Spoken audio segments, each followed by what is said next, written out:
Squad in here. Hey, what it do? Nine, what's going on, man? Thanks for joining us on the Monday Meetup. This is our third installment. We started about 2 weeks ago, and honestly, couldn't be better timing for really what we wanted the purpose of this to be, and that was to be conversation about things, uh, with lacrosse, but really outside of the field, and more for our um, A3 team to listen and learn about topics that are relevant, whether in lacrosse or the world. And I think with everything that's going on, this is, bigger than lacrosse right now, bigger than A3, and we're just excited to have you on here to learn and to educate some of our younger guys on here, as I believe there as the future of our sport, and as younger people in this world can really have an impact on making a change. And I know it's a little bit of an uncomfortable subject for everybody, but it's something that needs to be talked about. So thanks for being on here, man. Yeah, no, thanks for having me. Obviously, I'm really excited, and I'm pumped that you're putting this whole thing together. Like I think you really hit on the head that it is uncomfortable in a lot of ways, and it's always been something that that I never really talked about deeply. Like I talked about on the superficial.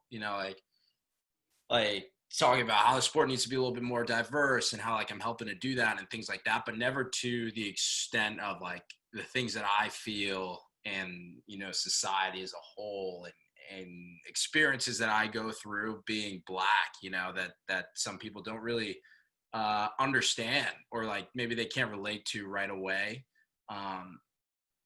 And That's not bad, that's not bad, but what's bad is if everybody doesn't want to talk about it, and if you shy away from it and you don't bring light to the situation, then it just keeps going on. It keeps going on. I don't really know how. This is my first A3, obviously. I don't know, like the. Well, if there's more, anyone's that, there's a lot of people, or anyone's welcome to join this. So it's not just we just have a discussion, and Grant and I can talk to you, and but this is about what's going on right now, and this is about what we can do in our sport to bring about change. And I think it's important for everyone on here to first learn about kind of what you may have gone through as a black lacrosse player, as we have some young black lacrosse players on here who can relate to you, and you can relate to them. And I think that's important for everyone here and everyone to understand what it's like for you growing up as a lacrosse player in a sport that's predominantly white. And Right. what was that like for you? And I know you posted an unbelievable Instagram TV yesterday that hopefully everyone has watched or will have the chance to watch, and it kind of stemmed from a 45-minute conversation that we had on the phone earlier today, and and now we're on here talking with everybody. And I think that's one of the things I love about you, is every time we hop on the phone, it's at least 30 minutes, Right. and a lot of laughs. But no, like what I think it's important, what it was like for you for us to understand what it was like for you growing up in this sport of lacrosse, and Right. Yeah. and Yeah. we'll So start there, and then we'll go from there. right. Yeah. So for me, and I kind of talked about it in the video a lot. So I got into lacrosse because I played football, and all my friends played lacrosse in the spring, and they were like, "You should come play with us." And I was like, "Okay." Like to tell you the truth, I never heard of lacrosse before they started playing, and where I grew up in North Jersey, the environment itself wasn't extremely diverse to begin with. So that lack of diversity was something that I was accustomed to growing up. So when they said you should come play lacrosse, it wasn't something that I was afraid to get into, because there weren't a lot of people in the sport that looked like me, because that was something that I just kind of did to the day to day, whether I was going to school, whether I was playing any sport, really, even on my football team, like it was like me and like two other black guys on the football team. And that's just kind of where I lived. So, and I think through that, uh, I guess what I'm trying to say is, a lot of times when you're younger, you don't necessarily, you obviously realize it, but you don't necessarily realize all that goes into that. And in the example that I gave in the video, and that really is kind of my best way to describe it, was there was definitely times in my whole athletic career that like I just went through straight up racism, like there's people in the world that are just straight up racist, and that's unfortunate. That, like, it is what it is. Uh, and I hope that changes. But I went through that, and kind of through, I remember the first year I first started, I was, or maybe it was like the second year, I was getting really good. We played this team, and this guy didn't say it to me, but he said to one of my teammates, and he was like, the only reason why you guys beat us, because we ended up winning that game, it was against a great team. The only reason why you guys beat us is because you got that N-word on your team. And he didn't say it to my face, but he said it to my friend. And then my friend tried to fight him, and he was white, but he tried to beat him up. And all the coaches are breaking it up, and they're like, we're not supposed to be fighting here. Like, you guys know, that's not what we're about. And he was like, I don't care. And the kid was like, I don't care. I want to beat that guy up. He called Trevor a racist name. And at that point, it was kind of wow, that really hurt. I really didn't think that anybody out there thought that about me. But that's one side of it. But the other side of it was, I felt great that my friend who was white had my back, and although he alluded to violence, which is never the answer, I felt good that I had someone in my corner. So in my mind, it was almost there's some bad people out there and there's some good people out there, and that's kind of how I went on. But I think there's kind of a bigger issue within that.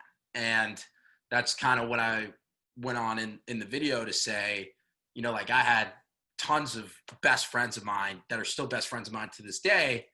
And, they might say something to me that is, I wouldn't say necessarily racist, but more ignorant. So something that I relate to in the video was my friend would say, oh, you're not really black. You're like me. We're the same. We're the same person. You're not really black. You're white black, or you're you don't act the way you look, things like that. And when they first said something like that to me, I'm I think he's trying to compliment me, I think that was supposed to be a compliment. And I think it was in the moment, but the big issue with that is, and the question that I posed is, what did you think I was supposed to be because of how I looked? Why would I be anything different than who I am if of my appearance, or maybe if I wore my hair a little bit differently, if I wore my pants a little bit differently, if I talked a little bit differently, then you would think I would have a completely different personality, but when they really got to know me, they're like, wow, he's just like me. So the one side of it is I don't think that guy's racist. And I think a lot of times people are afraid to kind of have that conversation because they think that the finger might get pointed at them, oh, that was racist. You shouldn't say that, but it's what it is this systemic conditioning that the whole world, whether you're white, black, Hispanic, Asian, has to feel towards African-American people, So in the video I said, my parents always taught me to work hard, be great to people. Don't treat anybody like you don't want to be treated. Educate yourself, and you will be successful, and your personality will shine through any prejudgment somebody has about you. And a lot of times that happened, but once it did happen, all of a sudden it's you're disassociated with your race in their mind, and that's not right. It's not right to have that predetermined thought of a group of people because of how they're perceived in the news or through media or through art or who has power in this country. That's where the perception comes from. Because my friend that said that, I'm the only black person he really knows. So it's like, where are you painting this picture? Yeah, where'd you get your perception from, right? And that's Yeah, like part of it. Yeah. like why did you think I would have been something else than what I am if I'm the only black person? Like, what are you basing it off of? What are you basing black off of? And I think that's the question that everybody really needs to ask themselves, and then take it a step further and say, why do I think that? Why do I think black people are like this and white people are like this? And why do I feel like I have to assimilate them all together, as one group? A perfect example to kind of think about the reverse, right? And especially in this climate, like, you got a police officer that does something terrible to another person, but that's white, right? But I'm not conditioned to think that all white people kill other people. Or white police officers. Yeah. Or all police officers. And it's wrong for me to think that all police officers kill other people. But if the roles were reversed, it's almost like the reverse thinking of you're almost guilty until you're proved innocent. And then once you prove yourself innocent, then you're not your race anymore to them. Then they think you're like them, which I think isn't racism. That's not you. That's not anybody. That's like the world we live in. That's the picture that you're painted.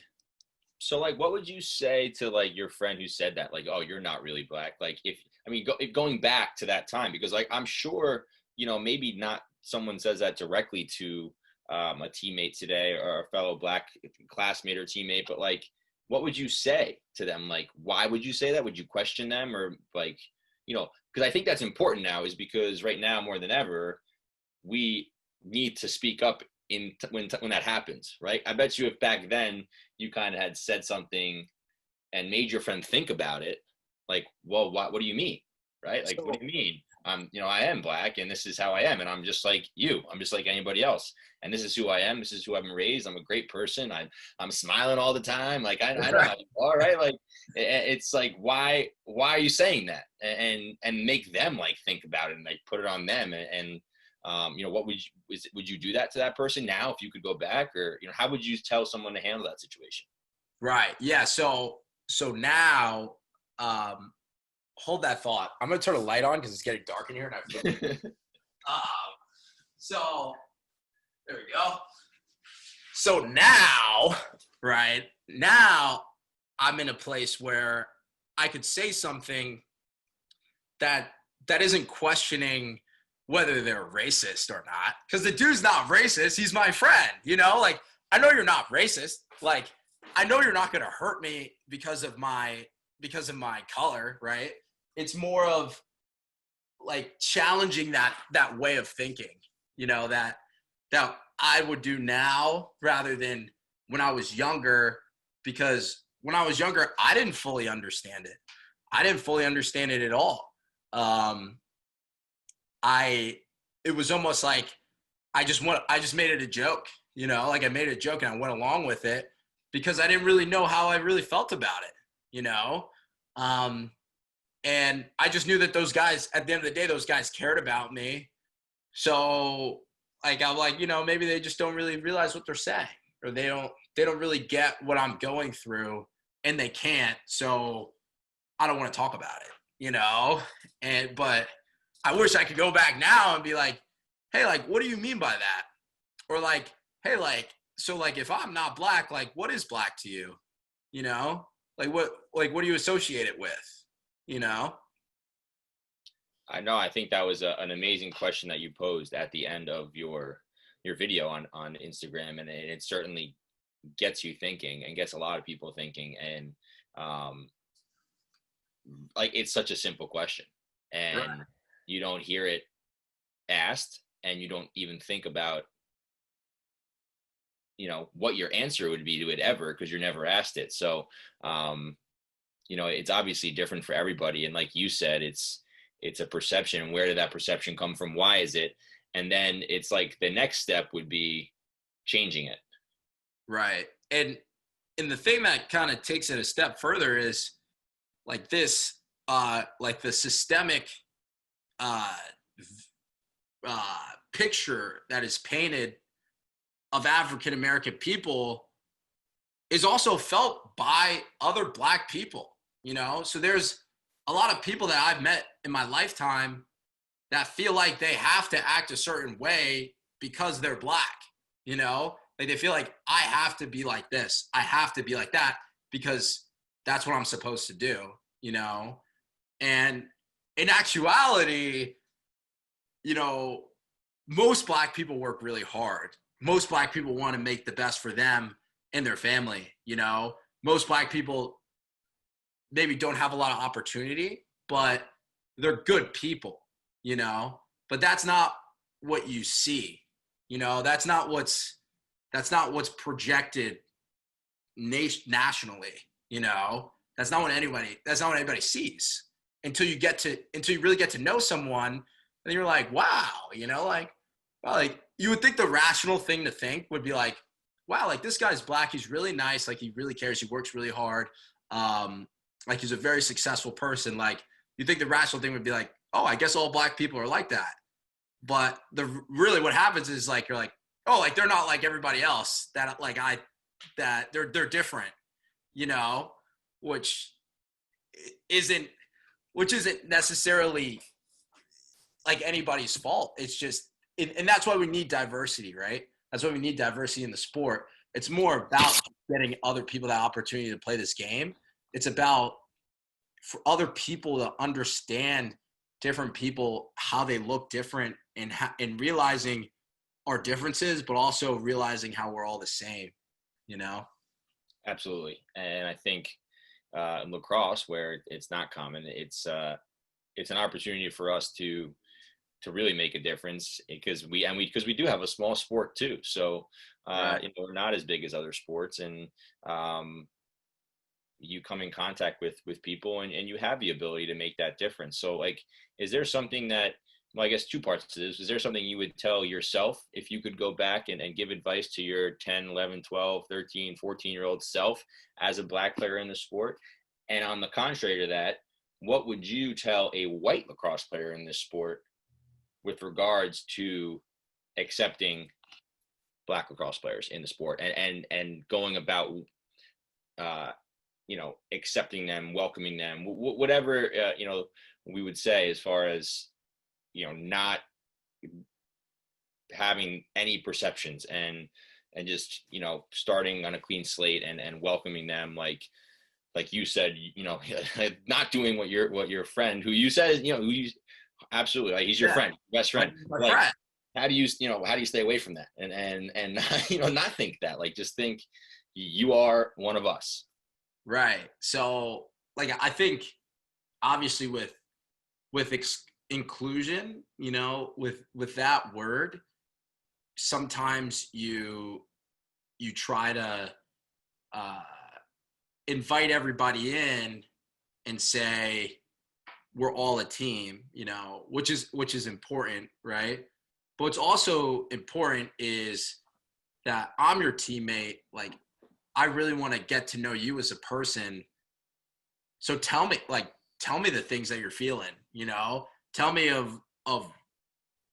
or don't be afraid to be vocal about the issues that you face that I might not see, and vice versa, So like, I think a lot of times when you talk about race, everybody's always scared to be called racist, right? So everybody walks away from the topic, but I think on both sides, everybody needs to be calm and inviting to talk about it, to talk about it and say, like, for example, like when I was 17, like I was assaulted by a police officer for doing nothing. Like I was sitting on a police bench and I got assaulted by a police officer, and I was with my friend and 3 other girls, and everybody was white but me, and I was the only one that was assaulted.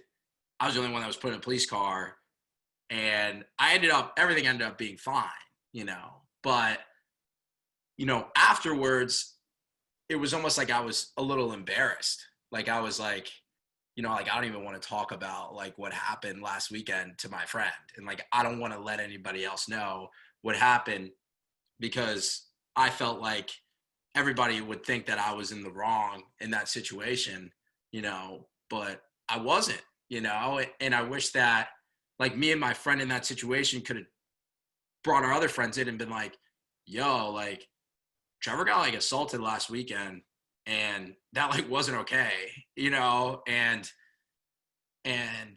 he was treated differently than we were treated, rather than kind of looking at it and saying like that guy's really messed up, but I'm not like that guy, I can't believe that guy would do that and then just away with it, because then you don't change like the thought process and the understanding of that it exists and that it's out there, And of your friends at that time, right? Because I think that's when people are around you, and I think this is an opportunity for us to bring about change is in those circumstances, to be vocal and to stick up for, whether it was your friends being vocal for you at that point or you and them being vocal together, because that's the only way that you're going to bring about change. Because by you doing nothing, nothing's going to happen, and right. You're not going to change their perception. Right. And if you don't change their perception, then they're not going to change the next person's perception. So, as I said today, and something that I put out there was like, it starts with yourself. And if you can't change yourself and how you look at a certain topic, then you're not off to a good start, because you're not going to change anyone else. You're not going to change anything if you can't start with yourself. So, saying a lot and saying this or that is great, but it starts with like a self-reflection, which I think everyone should do, and should try and answer the question, or should answer the question that you posed. Right. What is your definition of a Black person, or why do you think that? Right. And like where did that thought come from? Where did it come from? And like I'll be candid with you guys, like I've have said or like have had a racist thought in my mind, but I don't consider myself a racist, I've had a racist thought, whether it was like nothing serious, but like I don't know, like an example, but like I've had one, and it's not, and like you shouldn't have that thought and say, oh, like I'm not a racist, You should say like, oh shit, like, oh, excuse me. You should be like, oh wow, like that thought was really racist. Why would I think that? Like that's not where my heart is. So what made that come into my mind? And then you start unpacking the issues of society, but you're doing that all through yourself, and how you're perceiving it, rather than getting upset, rather than just burying the thought and saying, that's not me, because it came from somewhere, and that somewhere might not be inside of you, but it's somewhere, And once you're able to do that, I feel like it would be easier then, when you're comfortable with yourself and can answer that question and understand where it may have come from, and you're fixing, you're moving forward and you're fixing that problem. Then, like, where the most important part is how can you then bring that to others, right? If you're around it, or if you hear something. And I agree with that. You think certain things, certain racist things, and you hear them all the time, and so many times you don't say anything. So like, what good is that? And it could be anywhere. It could be on social media. It could be in public. You hear something and you just like, shrug it off. And that doesn't solve anything either. So I think especially for younger kids who are around it probably, more than anyone, because young kids say a lot of dumb stuff. Right. It's like, how being comfortable enough to maybe ask your friend, and being confident and sticking up for anyone in any situation, and be like, why would you say that? What makes you think that? And um and making that person think. And I get it's an uncomfortable topic for a lot of people, especially probably younger kids, but it like that's what's necessary. And I feel like, um if everybody could do that, it's a little bit of a solution, and a lot of little answers, a lot of people doing a little bit, well, adds up. And I think that's important. Right. Yeah, man. No question. No question. I think that really hits it. It, like you said, it all starts within. You can't expect everyone to change without first looking at yourself, you know. What else do you think, though, like in our sport of lacrosse, which, I've got to think, and I'll be honest, like I haven't had many black players on teams of mine. Trying to think, growing up, back to when I was younger, and then high school, and Deerfield Academy. I played with some black players. Josh Hawkins is, awesome person. You know him. He's Yeah. played with him. And college, I don't think I did. So it's like, what? And then, in the pros, yes.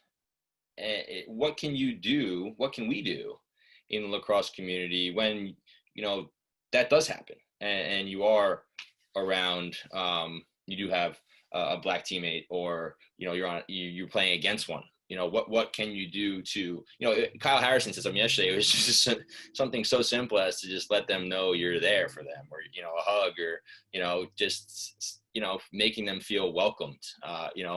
Is it that simple, or do you think you know, do you think there's anything that can be done, particularly for us as lacrosse players?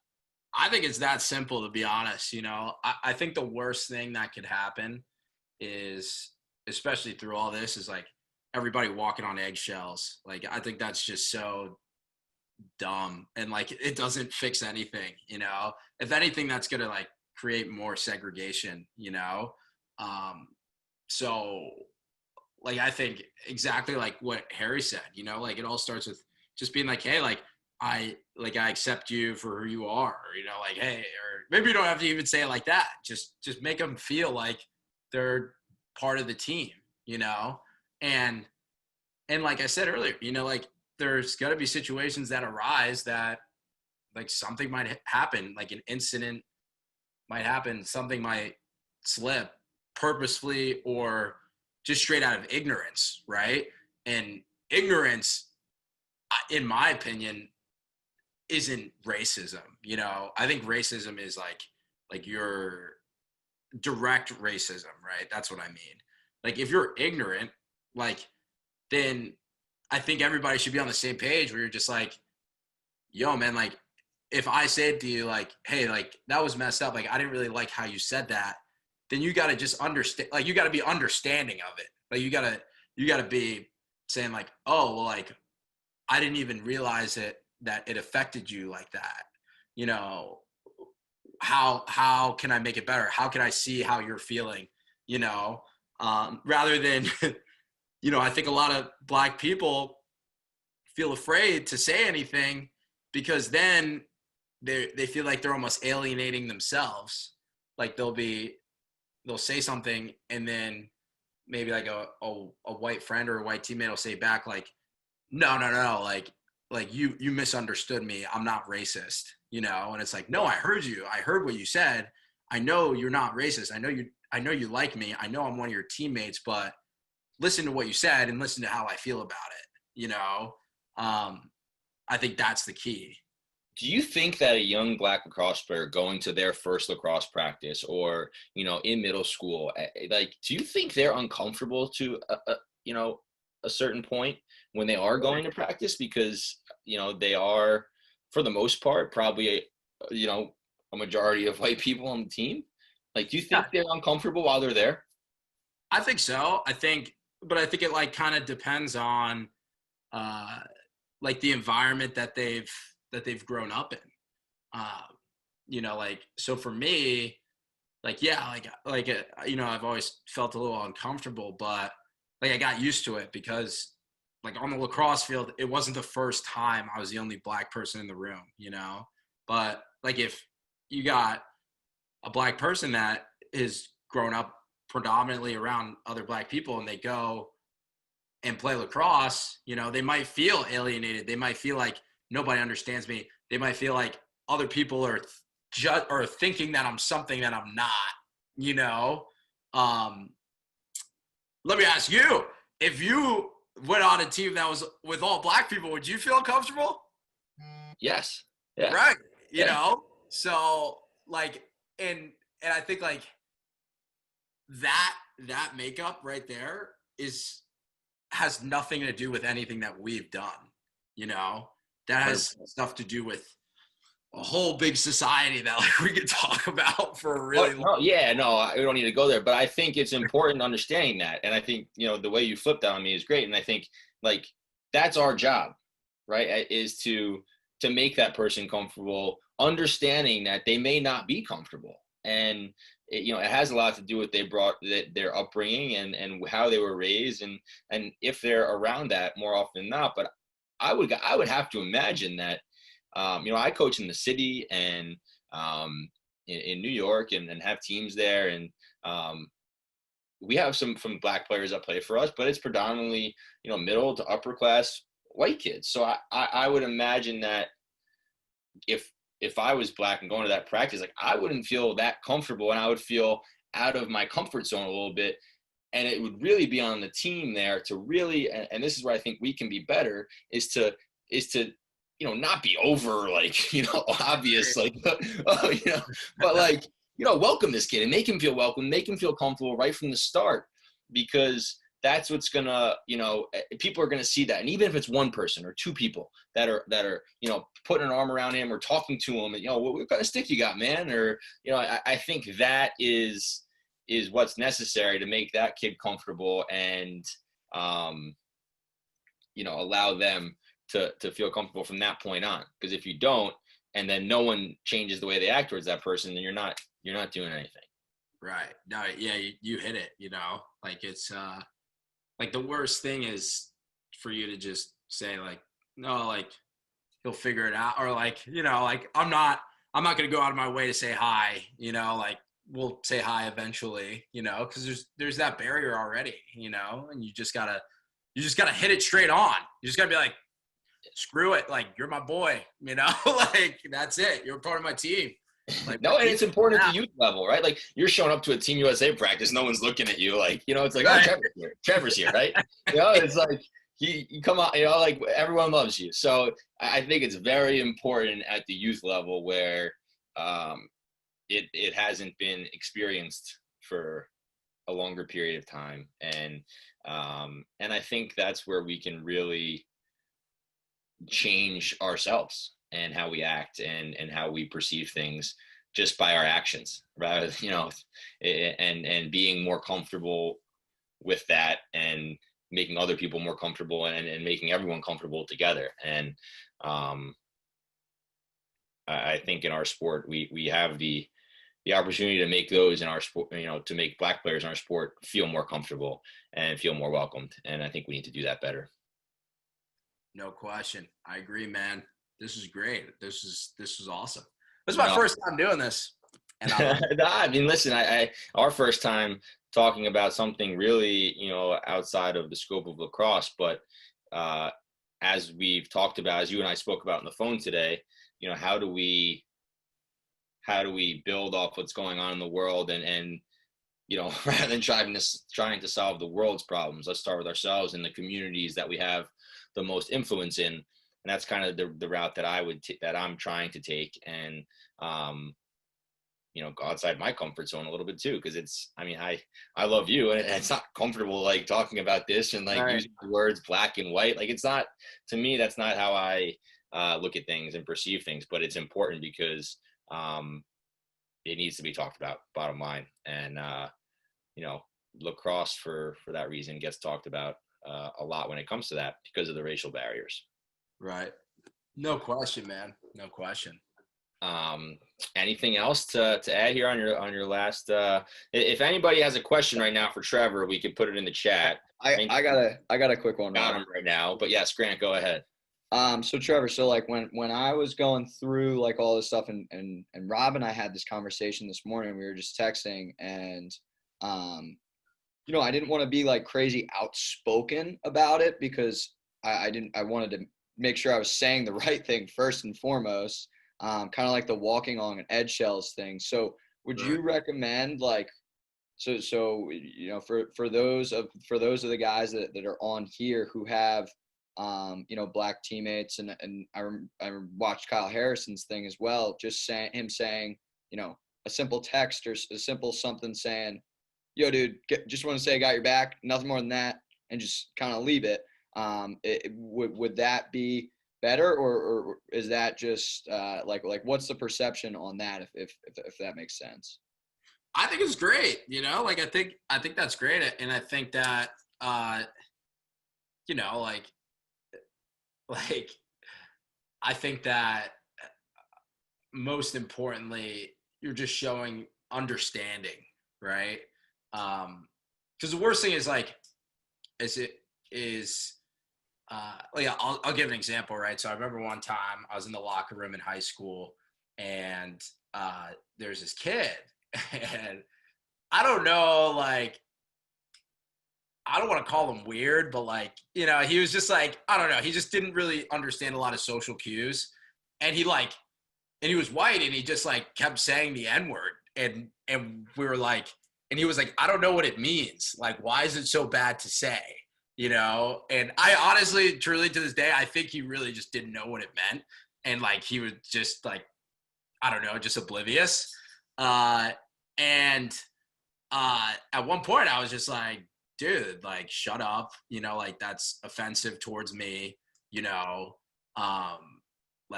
not a word that you say, more or less. And then everybody, but I wasn't the only one in the locker room, so I was the only black person in the locker room. Yeah. But everybody was kind of just didn't say anything. And they were just kind of oh, they just kind of they were just waiting for me to say something, rather than jumping in and be dude, don't say that, And then, so I did say something. And then I was it got a little heated, and whatever. Then the kid calmed down, and then I was it's fine, just don't be saying that, and especially don't be saying it and to the rate you're saying it, don't be, it's just disrespectful.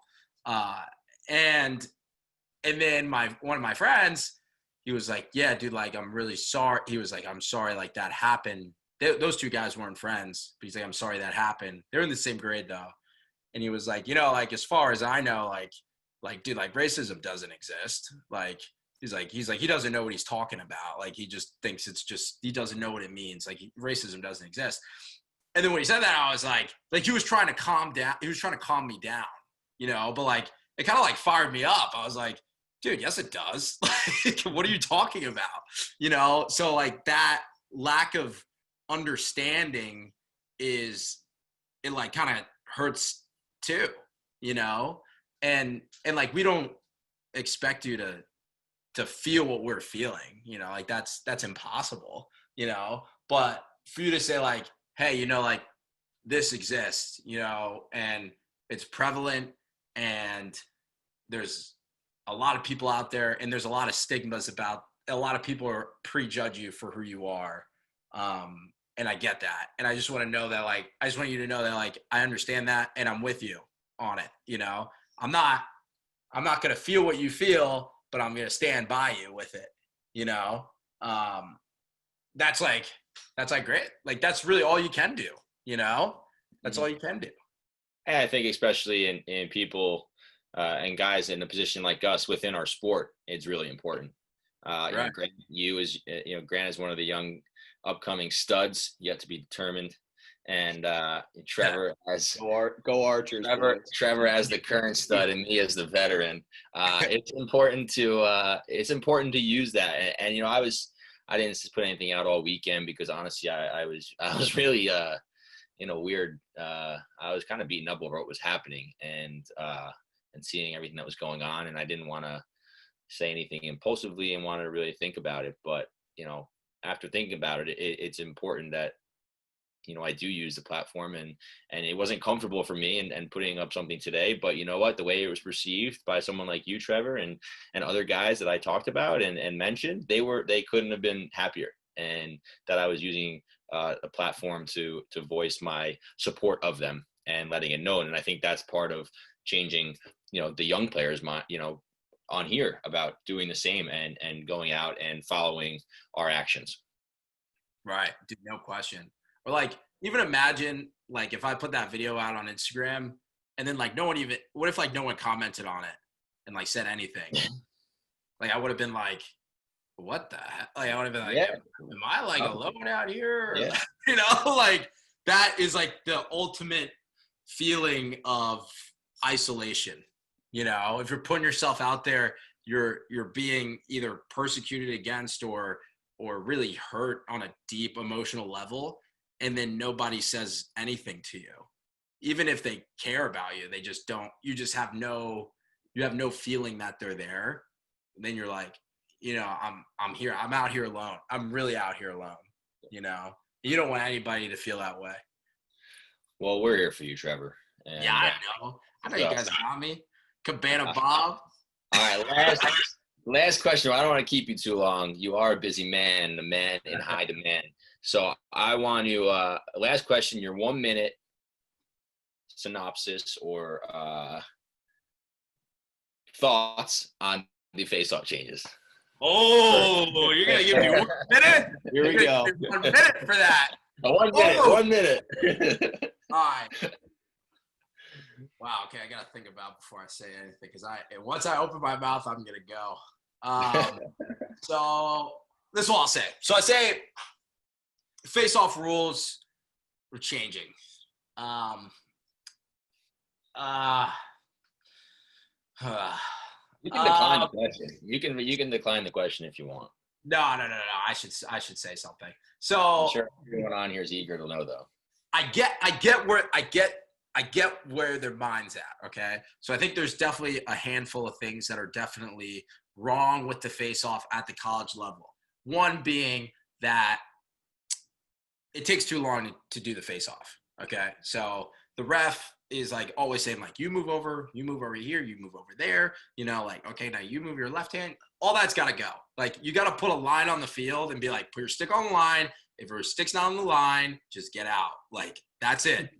All this back and forth has got to go. Okay, so that had to change.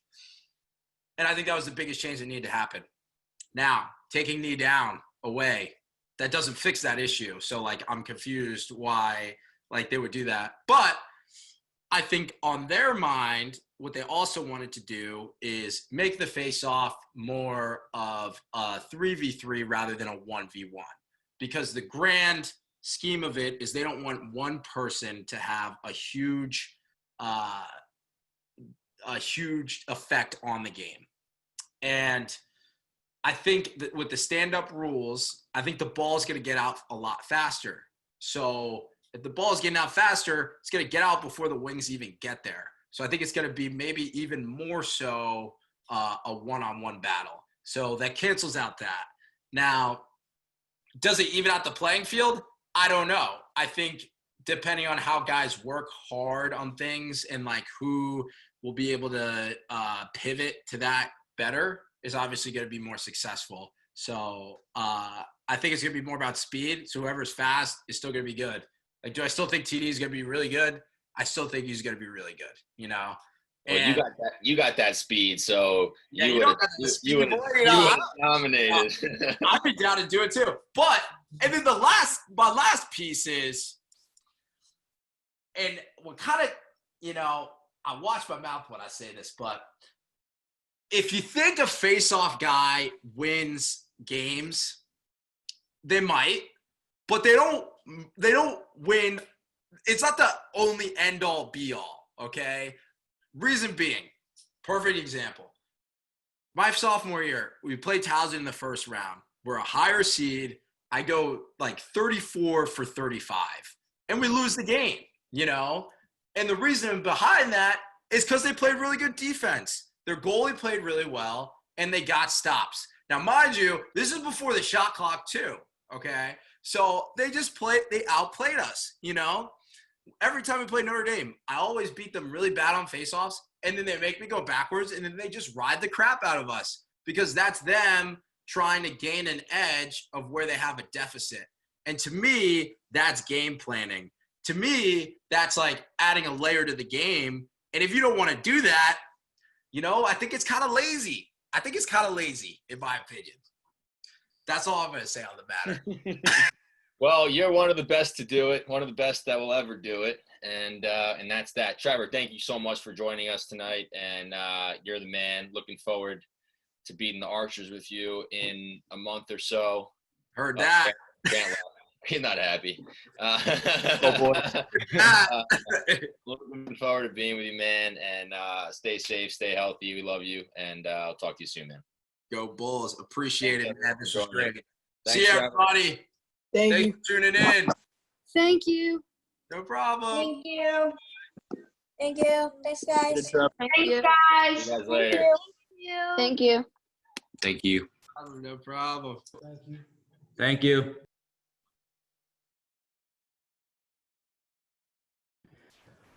Oh, appreciate that.